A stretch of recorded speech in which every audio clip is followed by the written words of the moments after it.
Hello and welcome back to the Games Embassy with the Ambassadors of Gaming. I am one of your army of hosts, Ambassador Chris.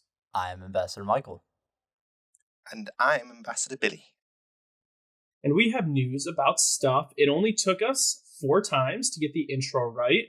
That's not bad. Mike screwed it up the first time, and then Billy was next up.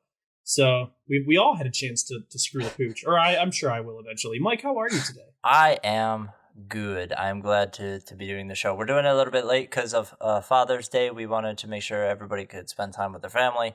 So we're doing it a little bit late. But overall, it's been a good time. All right. Good. My dad, was very tolerant of you, Mike. So that's good. Yeah, he tolerated Billy, me living with you for 4 years. So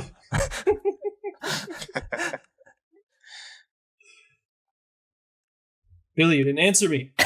Oh yeah, sorry, dude. I thought you were gonna ask again. Yeah, I'm not doing too bad. I mean, the weather was nice today. I was at work, so there was that. But I mean, all in all, I think things are going pretty well. I'm happy to be back on this amazing journey with you guys. It's fun. Looking forward to it. Wow, that was way more in depth than I was expecting. So we've got all that. If anyone's curious, I'm great. But I'm going to go ahead and turn our plug over to Billy and hope he doesn't screw it up. Take it away, Billy. Okay, so if you want to show some extra support to us, guys, then you could do so at Patreon, patreon.com/ambassadors of gaming. You also get some pretty cool perks like early access to the show, your comments, questions, and concerns read and answered on the show, along with exclusive Patreon content. Who doesn't want that, right? Big thanks to our current supporters and future ones, as it really does help us grow. It really does, so appreciate that. Incredibly. He read helpful. that better than I did. He's charismatic. What can we say? I'm charismatic. You are. Whatever. You're just not. You're not from the island. That's all. So you don't have a cool I don't accent. talk to you anymore. It's a bridge Mike, thing, dude. Yeah. Just start the updates, Mike. All right. So, updates, announcements, and other miscellaneous news. Animal Crossing is getting auto-save. Nintendo announced that the newest Animal Crossing game, set to release in March 2020, is indeed getting autosave functionality. This is unfortunately putting one of gaming's most hated and beloved mascots, Mr. Resetti, out of a job. Nintendo did mention that they are looking for a new job for our beloved mole, however. So, that's good. He won't be unemployed for long. because he made kids cry. Yeah, he made me cry a couple of times. I won't. Did he really? No, wow. not really. But he did aggravate me to such an extent that I considered never playing Animal Crossing again as a child. So there's that. But I'll briefly explain. My brother, when we were younger, just he would get upset about things and just turn off our console. And so I saw Mr. Resetti probably more than the average human being. So I like that. Okay, well, moving on to some more important news. California is suing Riot Games for their, among other things, they're generalizing their very sexist practices. The California Department of Fair Employment and Housing, or the DFEH, which is not a very smooth acronym to say, asked courts to have Riot provide employees pay information for, quote, an ongoing investigation into alleged gender discrimination, end quote.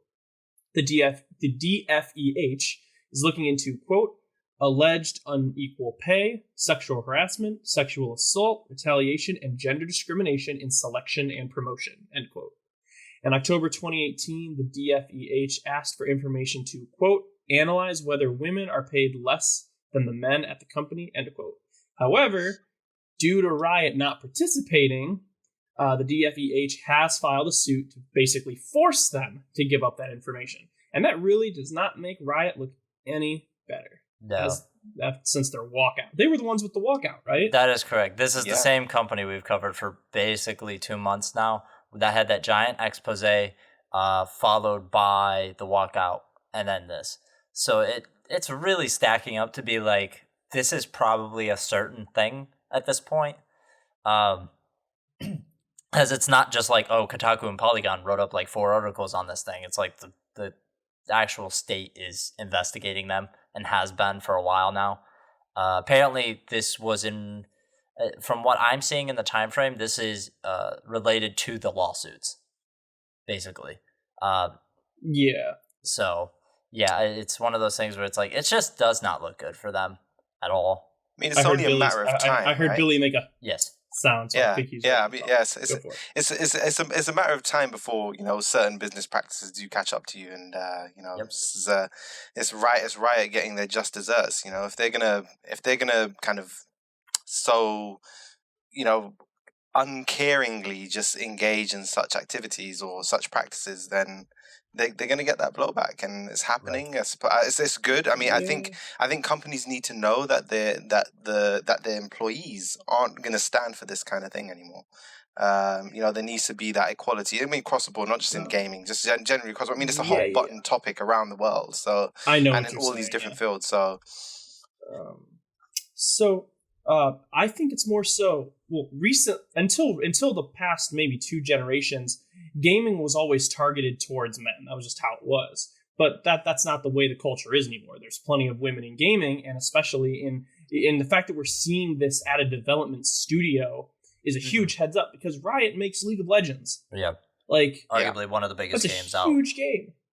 Exactly. It's still going around, and you can't be representing a huge game like that and also you all should read the article. Jason Schreier did that one, right? No, I forget her name, but it was a female colleague of his that wrote it up at Kotaku. It was Kotaku. Kotaku. I'm sorry, Jason Schreier always makes just such good articles, and I read a lot of his, so right. I guess I just jumped to it. But yeah, she wrote a really, really good article. So you should go check that out. I'm sure Mike will link it in the description below. Yeah. All right, Billy, go ahead and take us to our last update.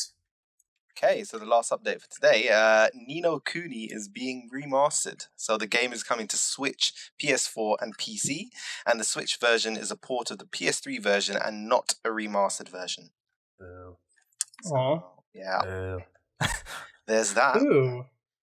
I don't know about that. Why would you not get that on a... Probably because it was, I don't know, the Switch architecture is a little bit different, I guess, so it's probably easier. I don't know, because the PS3 architecture sucks, so I would assume it would be easier to just port the remaster. I didn't want to make the joke. Because I always get backlash from Justin saying the PS3 wasn't that bad. PS3 sucked. The PS3 it was not good hardware. Yeah, the PS3 was a giant misstep in a lot of ways. It had good games, for sure, but as a system... So how's you guys' excitement about Ni no Kuni Remaster? Are you guys excited for it? You looking forward to it coming out? I do want it, actually, because I didn't play Ni no Kuni 2, and they were like, oh, it's a prequel, and I was like, that's weird.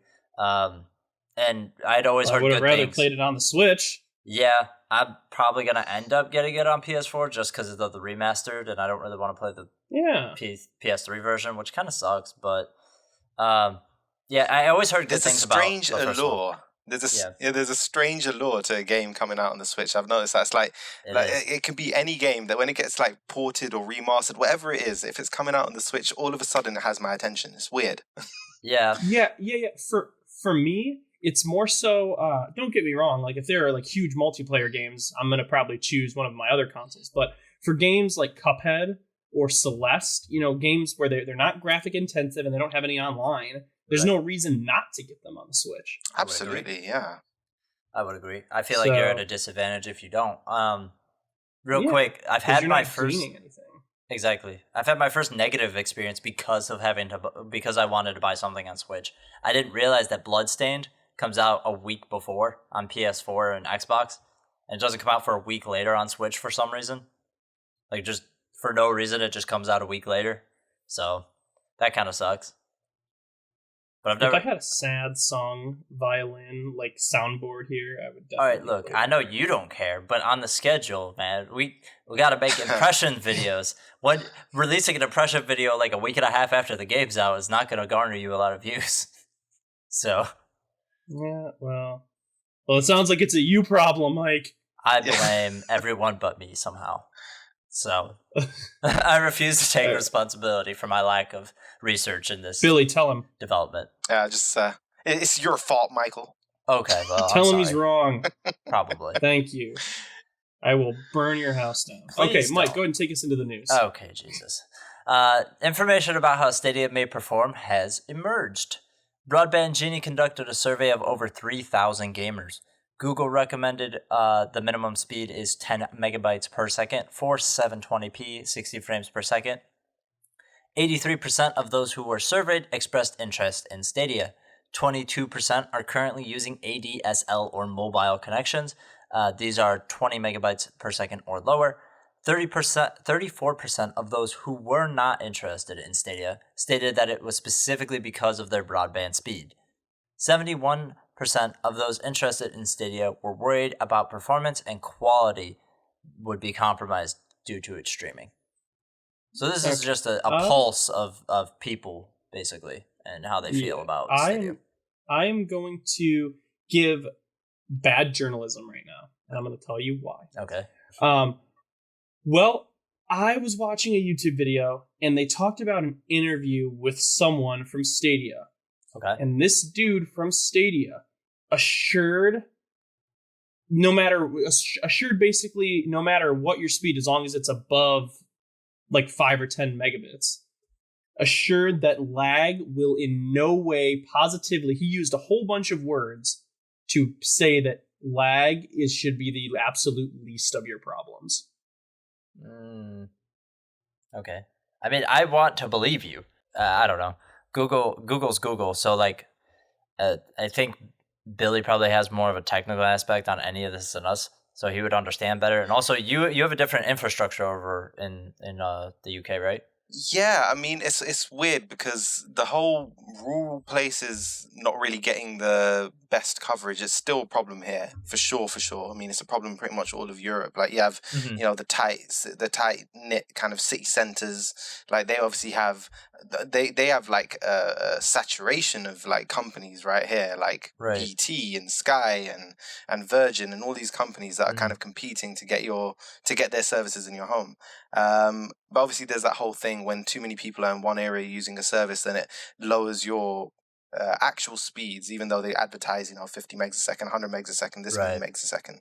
So it's never quite what you expect anyway. I mean, all of the concerns I'd say about Stadia and about streaming games in general, whether it's on the xCloud front or on Stadia front, I think all of those concerns are well founded and they need to be upheld. I think there shouldn't be a point where we're just suddenly like, oh yeah, streaming's fine. Like there needs to be that concern because infrastructure is really not there. It's not there. I mean, it's there for maybe city centers and like very condensed areas of specific countries. But in terms of global adoption on a scale that we're used to, would say the current Xbox or current PlayStation or even previous consoles, it's not going to be like that. And if Google are thinking that it's going to be like that, or if gamers are thinking it's going to be like that, then they're going to be. I just need to manage expectations a little bit. Right. That's definitely something. I think that a lot of people are worried about streaming. I think that worry is there because we've already seen. What was it? What's the PlayStation application? What's it called? PlayStation Now. PS Now, yeah. PS Now, yeah. People have expressed their issues with that. People that have even tried out xCloud have said there is some latency. Right. But I don't know how many times I've said this. If there's one company in the world that I think could get this to work, it's Google. Well, I kind of agree with you because Google has so much money they're not afraid to dump into. But Google is also in a very unique position where they're also the only company who's built internet infrastructure on top of the fact that they're trying to make a streaming platform. So Google actually has a way to provide the service they're talking about. Yeah. And Google Fiber is good. Their infrastructure already exists. Right. I mean, if you think about it, Google has essentially become like the quasi index of the internet, of the whole internet, right? You don't really hold Bing or I'm about to vomit in my mouth as I say this, Yahoo or anything like that in the same kind of kind of esteem. Yahoo obviously that's way behind, but I'm saying like Bing, for example, even though you get like the cool little perks with it, but you don't hold it in the same regard as Google. So I think I do kind of agree with Chris here in that. when you see a company like Google doing something to do with the internet, you feel like there's a real kind of, there's an acumen there. There's a confidence. There's a clout that they're able to really flaunt. Thank you. Right. It's like that, and I suppose that it does give some comfort. I'm sure they're doing rigorous testing for it. They're trying in different scenarios, different streaming scenarios. Like if you're in a house of 10 people and everyone's on the internet, what's it going to be like? I'm sure they're trying a whole bunch of different things. So I'll say wait and see, but the hope is always for the best, right?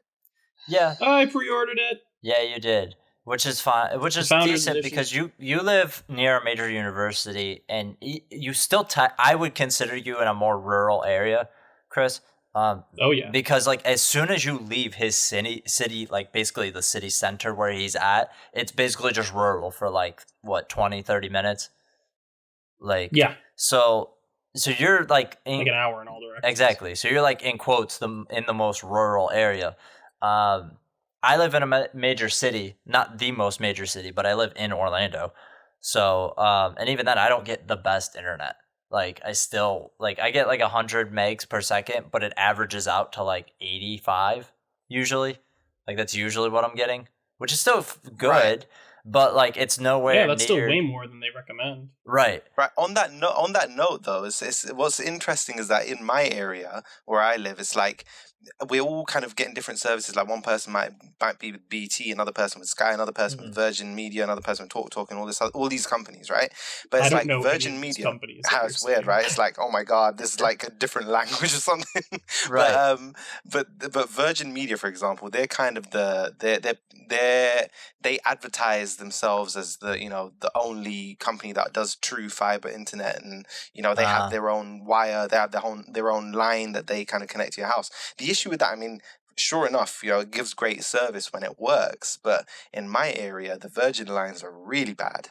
Like to the point where we had a Virgin, and for like the first couple of weeks of trying out the service, it was terrible. Like frequent dropouts. We were getting slow speeds. We had to get the router replaced a couple times, and then eventually we just had to switch the provider. So in those kind of situations, Virgin it's like, bad. Got it. Right, you see what I'm saying? Like, in more ways than one. Wink, wink, nudge, nudge. But that's inappropriate. Sorry. we just talked about sexual sexual stuff at Riot Games. We'll have none of that here at the Ambassadors of Gaming. I'm not getting sued. Yeah. That's true because Mike owns the platform, so. We get sued. Go. All right, Mike. Good luck. If anybody sues, it's actually on me. So please don't. Yeah. Anyways, I agree with your point. I get where you're coming from. I think there's not really much else to talk about it. But yeah, the issue is not so much lag as it is drops. That's a huge problem with infrastructure. I think lag is a very big deal, especially for games that require really precise inputs. Like like Overwatch or Mortal Kombat, games that were Destiny. Like those frame perfect inputs. Right. Yeah, Destiny, online games, all of those. I think more so it's just the streaming things that we have experienced has put a bad taste in our mouth. So we are all really skeptical whether Google can make this work. But I'm very hopeful only because it's Google. Let me just say one last thing regarding my stuff. I have a lot of drops. I get a lot of packet loss on my service. It just drops randomly. So it'll just randomly skip. It doesn't matter if I'm hardwired. It doesn't matter if I'm on Wi-Fi. It's always done that. And so it's one of those issues where it's like it's not necessarily lag. It's just like my internet just drops for a second. So that's been my issue, is the consistency in frequency, not so much as these small little hiccups. It's just a complete shut off. I will still say as like a kind of tie it off with a bow kind of thing. Like, it's great. I love the fact that we're entering this kind of frontier in gaming and technology in general. But build the damn infrastructure. That infrastructure needs to be there. It's no good having cool technology when the infrastructure to support it isn't there, because you can advertise it all you want and say, oh, you'll be able to do this and play this in 4K 60 and this, that, and the other. But the reality is that most people won't be getting that. So it's like, okay, what's the big deal? Yeah. So, okay. Well, I don't want to talk about this anymore. That's fine. Move us along. Right. So, that seemed like the best segue ever. I don't want to talk about this anymore. I'm done. Oh my. Okay. So, get ready to gasp. Okay. Did Xbox talk about bringing the Master Chief Collection to PlayStation? Never. Dun dun dun. You're gonna sit here with a straight face and tell me that Microsoft and Sony could ever possibly work together, even though they just recently signed a pact working together? How dare you? Blasphemy. That is the most clickbaity headline I think I could ever read. So I'm gonna go ahead and break into this a little bit. So the PlayStation podcast host and ex-IGN PlayStation journalist Colin Moriarty, really hope I'm pronouncing that right, spoke about an instance he had heard about the Halo collection, or the Master Chief collection, coming to the PS4. Moriarty stated, quote, I have it on good authority that the Master Chief collection was talked about on PS4 years ago. Like, I have that on great authority, end quote. As we have previously seen, Microsoft is not against bringing their games to the PS4. We've seen Microsoft support Minecraft on the PS4 way after they acquired Mojang, and the upcoming Minecraft game, Minecraft Dungeon, is also coming to the PS4. It's important to note that Moriarty has a deep involvement with the PlayStation community and PlayStation themselves. However, it kind of seemed like something he threw out off the cuff. So, it is important to note that a developer from 343 mentioned that, quote, I'm not aware of the details of conversations between the platforms at a corporate level, but the distance between, double quote, plans, and double quote, and some, double quote, what if, for instance, and double quote, conversations, is a really big gap, a meaningful gulf. We've had plenty of those over the years, but not one line of code was ever even glanced at. He went on to elaborate that, quote, this doesn't address or dismiss the veracity of the article. By the way, I'm just pointing out the semantics as it relates to the, quote, plan, and it just so happens, I was just saying, it sounds very clickbaity. So yeah, the headline was kind of reworded. I actually listened to Moriarty's podcast. I have been a fan of his for a long time, and when I was listening to it most recently and this came up, I didn't think even really anything of it. I was like, oh, that's kind of like a cool thing, but like that was it. That was like the end of what I even thought about it, and that's as somebody who speaks about gaming news regularly and thinks about these headlines and stuff like that, right? And so I wasn't even going to talk about it originally, and then all of a sudden, Comic Book posted an article, and then a bunch of other people are referencing the article. And I'm like, okay, I guess this is news. I was like, it's not really, it's cool. It's like a cool thing but we know they discuss stuff. You know, we know Nintendo and Microsoft have spoken. I assume at some point PlayStation and Nintendo have spoken. We spoke a long, long time ago, years ago, about how they all three sat down together to speak about stuff. So these things happen. It's just like a cool thing. But it was one of those things where it's like the whole community got in an uproar about it for some reason. I'm not really sure why they were so upset, but I guess they were. I don't know. It's interesting because I can't remember. It was last year at some point. Sean Layden said in the kind of, I think it was more like an informal interview. It wasn't really like an official, we're in a conference and we're doing this big kind of press release or something like that. But he said something to the effect of, there's this kind of preconceived notion that all us companies are like in our ghettoed area of the games industry, and that's not really how it is. because there is like a shared goal in gaming to kind of make the best experiences possible for gamers.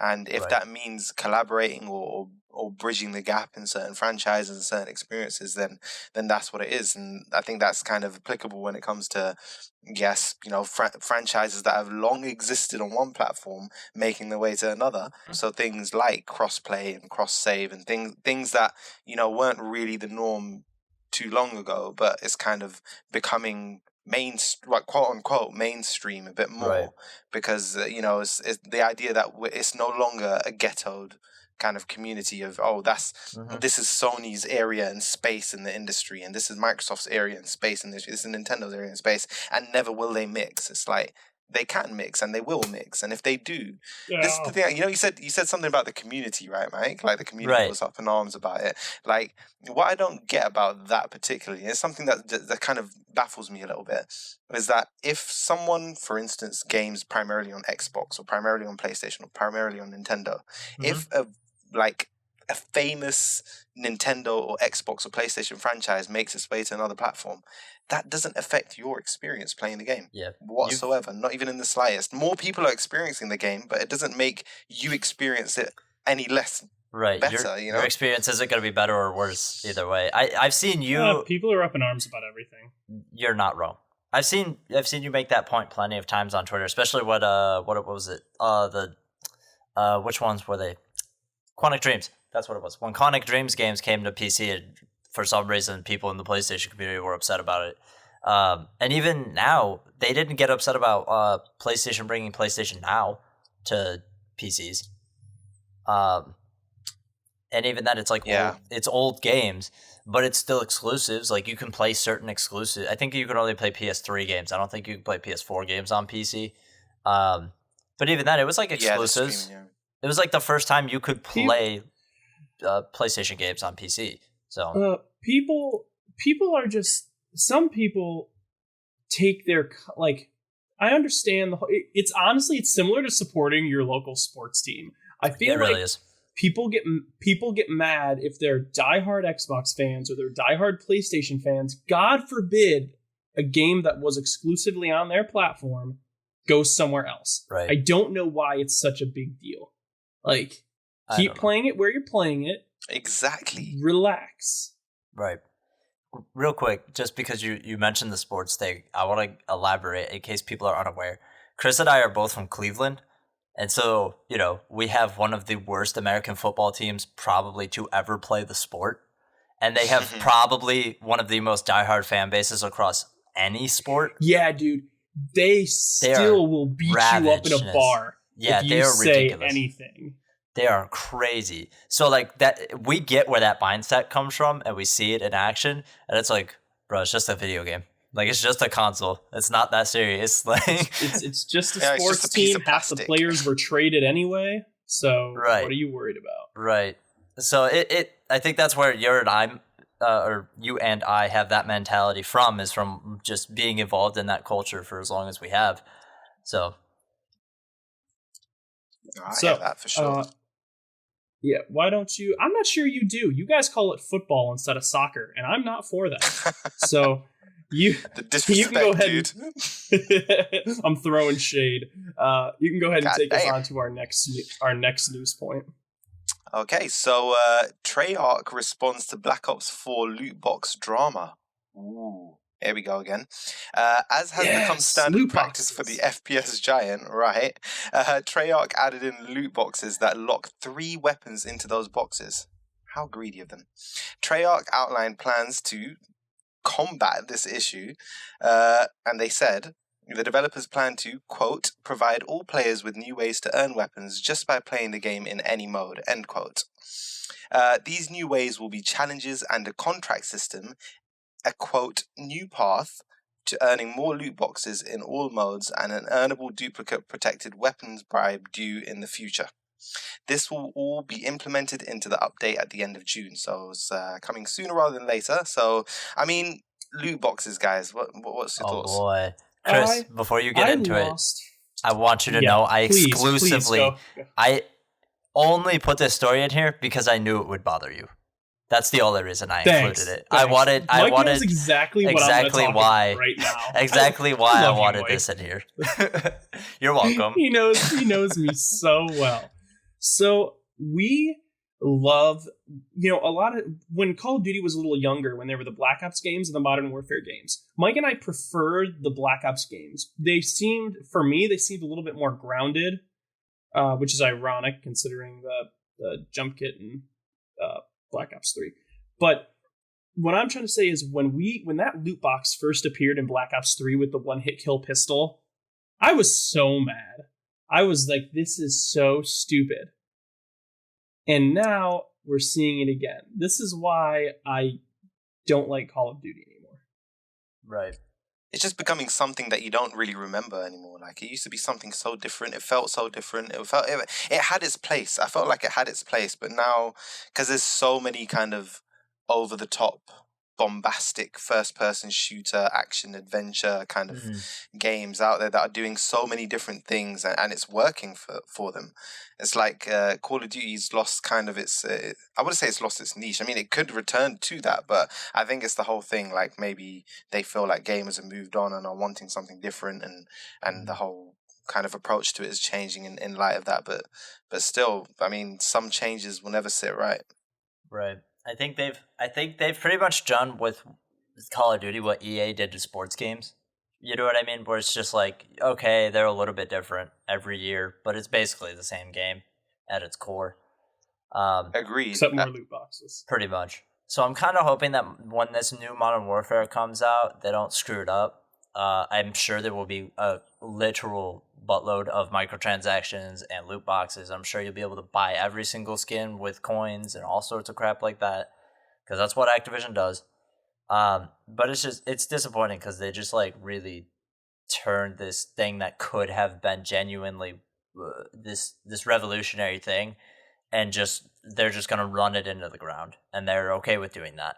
So I'm just sick of hearing about loot boxes. That's all. I'm so sick of these loot box issues. Well, we've talked about it before. We don't necessarily think that inherently loot boxes are bad. We just think that the way that they're implemented is poor in a lot of places, because it's only about making money. It's not about giving you it's not about satisfying you, and it does hinge on those gambling kind of mechanics. It's not, the flashing lights, all that kind of stuff to get you that one more time kind of feel. Right. So, Billy, do you remember when the gaming space was simpler?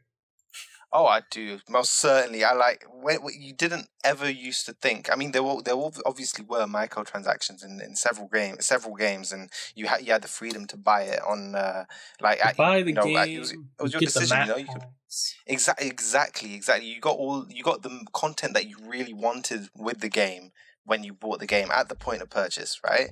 And now it's just become so fractured and segmented, and you must pre-order it by this point in order to get that, or you must do this at that point, and then you get this unlock in the game, or at a few months down the line, or some crazy stuff like that. I mean, a way that loot boxes could work in a game, right, is if somehow it was kind of intrinsically tied to gameplay in a way that it rewarded success within a game, right? So as in, if you play really well, an algorithm detects that, and then it's able to, increase your chances of getting better items from the loot boxes, rather than saying, throw more money at it and we'll give you better items, kind of thing. Right. Like it's more like play the game, enjoy the game, do well in the game, and will reward you for that. It will be like this kind of intrinsic loop within the game, where it could work. I mean, it'd still be loot boxes, it'd still be kind of like a gamble that, you put an hour of at least you're putting your time in rather than your money, right? Right. I mean, for some people, time is money, but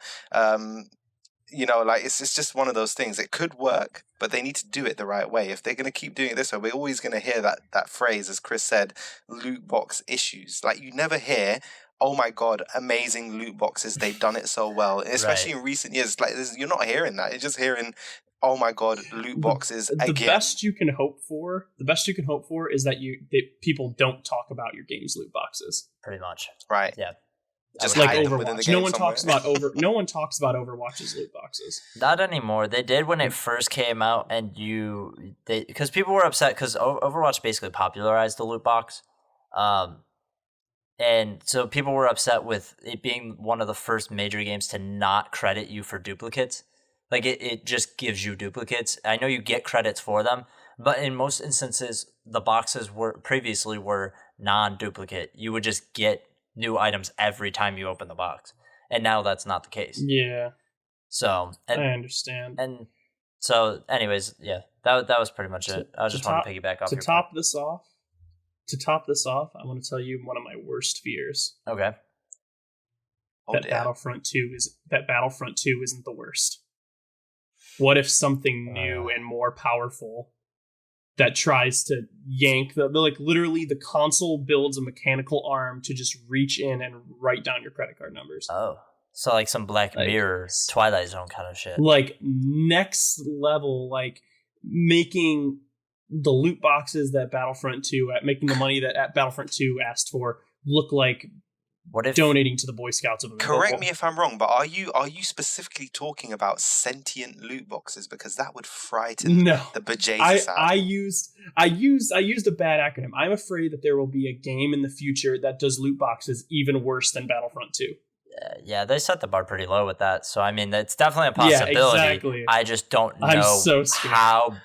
You know how like softwares and games give you, like, nowadays at least. I mean, before it wasn't as much of a thing, but you know, the whole EULA, like end user license agreement and all that stuff before you actually launch the game. Like, I mean, let's be honest, no one really reads that, but they could hide some really shady stuff in those, and then you press accept, and then technically they're fully capable of saying, okay, you said accept to that, we're able to yoink into your payment account that's associated with your Xbox or PlayStation or Nintendo account, and we're able to yoink this out on a monthly basis and get a loot box for terms and conditions. Oh, they could do that. I mean, there's so many bad ways they could do. Theoretically, but I don't know how well that would hold up in a lot of places. I'm pretty sure that would be one of those things where it gets sued really quick, but it's something that's a possibility. But the only way to kind of go off your point and bring my point to an end is that with the only way Battlefront 2, if you could make a game worse than that in terms of the loot boxes, is make a bad game and the loot boxes be as bad as Battlefront 2. Because at least Battlefront 2, the multiplayer was, from what I heard, decent. So, like... Yeah, I heard the single player was okay. I heard the single player was good. I heard the multiplayer, for what it's worth, was actually pretty decent. The gameplay was solid. It was fun to play. You know, the heroes and villains they had a nice kind of blend of stuff going on there. Like, it was a good game. But it was just tainted by, again, as Chris says, you know, these damn loot boxes. You know, people just get turned off it. Agreed. Yeah. I'm significantly turned off, which is a great way for Mike to take us to our last point. Oh, good, because I was also significantly turned off when I read this story. So, Square Enix quite literally has no idea where some of its old games are. So in, the growing list of things that the company is inept at, apparently keeping track of its own games is also an issue. So, in an interview with Game Informer, Square Enix president Yosuke Matsuda spoke about the company's older titles. He said, quote, "The more classic titles that you might have played on NES, we are still working hard to make it so you can play those. We actually have launched a dedicated project internally to port those. So we are working to make them available on a variety of platforms. Certainly down the road, we would like to see that on a subscription or streaming service.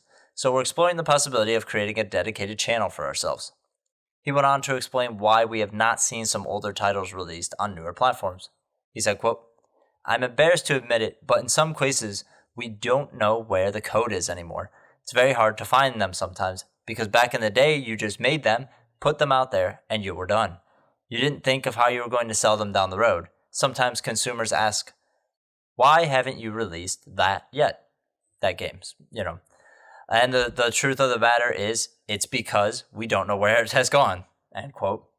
So they quite literally are like, we're done with this game now. It's been in production. Bye. Don't know where the fuck I put it 20 years ago. You can't blame them for that, when the online game space and re-releases weren't really thought of as a thing yet.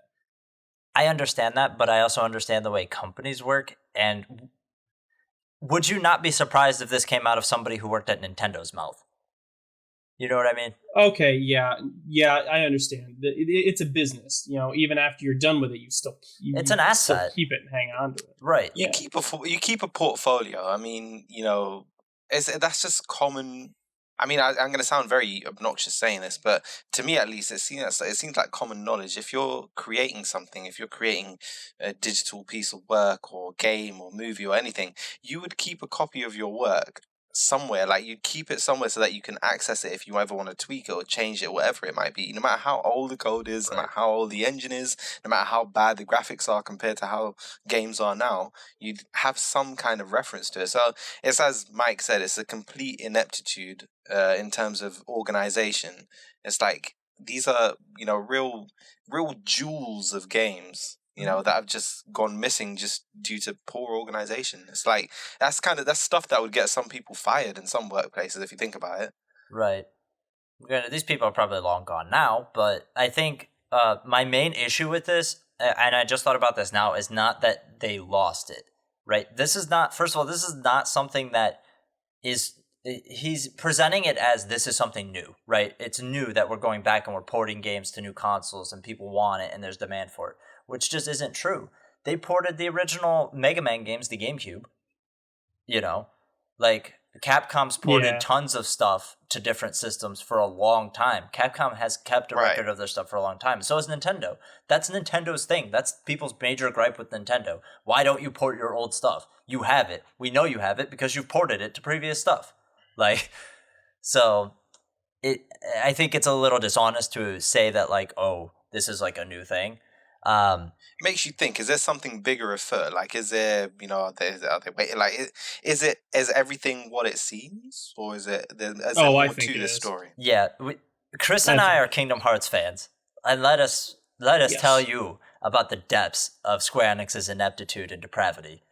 They just really don't know what the hell they're doing a lot of the time. Like, they just don't know what they're doing.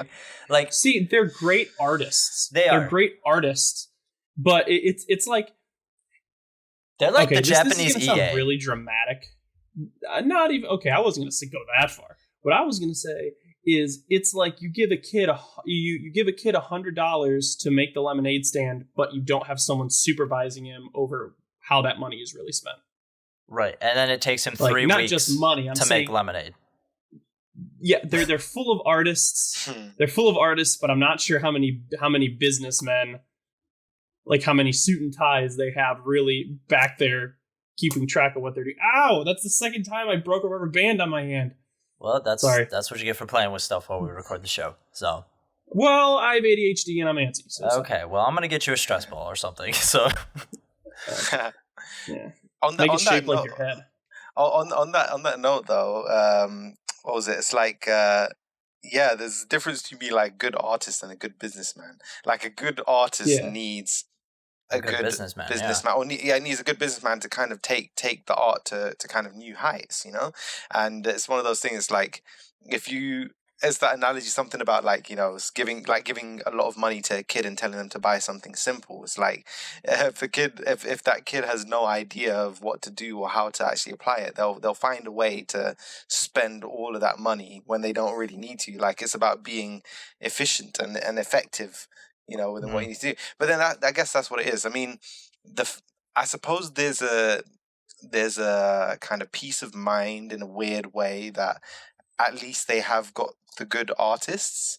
At least it's just, I mean, the business side of things that can come, like that can develop. They can have new people come in. They can consult different other companies, or they can consult other professionals within the industry and see what they need to do. But they got the artists, like you said, and they do make some good stuff that people genuinely enjoyed and do enjoy over the years. So, I mean, there's hope, but obviously it's still that ineptitude, isn't it? Right. I think the biggest shame is there's just a lot of games that we never got from Square Enix in the West. Like, what was it? The first one that came west for Final Fantasy was 3? Or is it 4? I can't remember. I think it was 3. I didn't play Final Fantasy at that time. Yeah, well, we weren't probably born at that time. So, you were still a twinkle in your dad's eye. Essentially. So I would like to see those games. That would be cool. I like Square Soft's stuff from back in the day, and they had a lot of really good stuff. And they just haven't ported a lot of them. Like, I think it's 3, 4, and 5 that aren't ported. I think those are like the NES, SNES ones. I think we've seen 6. I know we've seen 7 and 9, 10, and 12 and all them. So, but Square just has a lot of games from back in the day that are valuable. They've also been dormant for very, very long, and people haven't ever seen them. And so it would be nice if they could find them. But it's just one of those things where it's like they've been driving me crazy because I'm a huge fan of Square Enix's work. A lot of the stuff that they put out, I genuinely enjoy. And if they were to have a streaming platform, that would probably be the only one I actually want to buy because I buy more of their games than pretty much anybody else's. I feel that. So, and like, so it's one of those things where it's like, I don't ever expect to buy a Square Enix game and be like, wow, this is crappy. Like, I don't, they have high expectations. And so it's one of those things where it's like, I expect them to be better, I guess. And it's just, I'm glad they came out and were upfront about it, but they really should get on that. And it sounds like they are. Yeah. So hopefully one day. It's good. Part of becoming better is accepting there's something to fix, and that's part of the process, even for big companies and CEOs and big business bigwigs. So, there's just hope for the best, and hopefully we'll see these fantastic older titles kind of make their way back into our homes, our consoles, our lives, and bring us the same joy they once did many years ago. Yes. I want Square Enix in all of my places. So, with that, I think it is time for us to... Yeah, that was pretty gross. I regret saying that. So... Well, I'm going to leave it in so that you can feel ashamed. Yep. So. Okay, good. Fine. All right. So, with that, I think that's going to take us to the end of this recording. Mike, is there anything you wanted to tack on right at the end here? Because I think there was, and I'm asking sarcastically. I do. At the end of this video right here, or podcast, we are going to be recording a little bit more on our E3 coverage. I wanted to give Chris and Billy a chance to speak about their thoughts, feelings, and stuff like that, about the presentations, overall, E3, that kind of stuff. This will be the thing that rounds out our coverage on that. However, it will be Patreon exclusive. So if you want to get that goodie, it'll be $1. And you'll also get a bunch of other exclusives and good stuff that came out this month, and one more exclusive that I'm working on. So that's the end of my plug. But I just wanted to let you guys know in case you're interested. And I appreciate, those that are supporting us over there. So thank you. Absolutely. Huh. All right. Well, I think that's going to be it for us. Try and check us out at least once a week. That's how often we try and do this. You might like what you find. I have been, and hopefully in a while still will be, Ambassador Chris. I'm Ambassador Michael. And I'm Ambassador Billy. And we will see you next time. Goodbye. We're gone.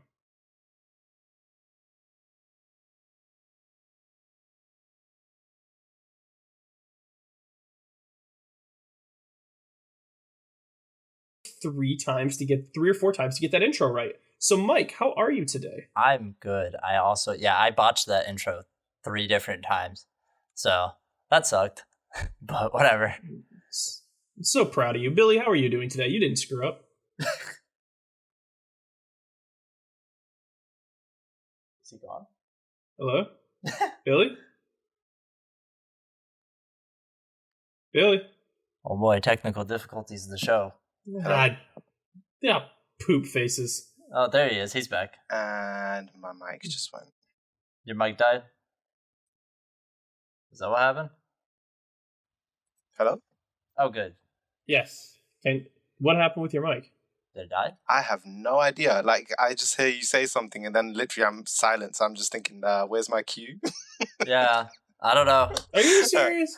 I believe you. That was the weirdest thing ever. Okay, I'm going to do the whole intro over again. Take for the 4. I'm so sorry. Time, I think. 4th time. Sorry. Okay. All right. 3, 2, 1.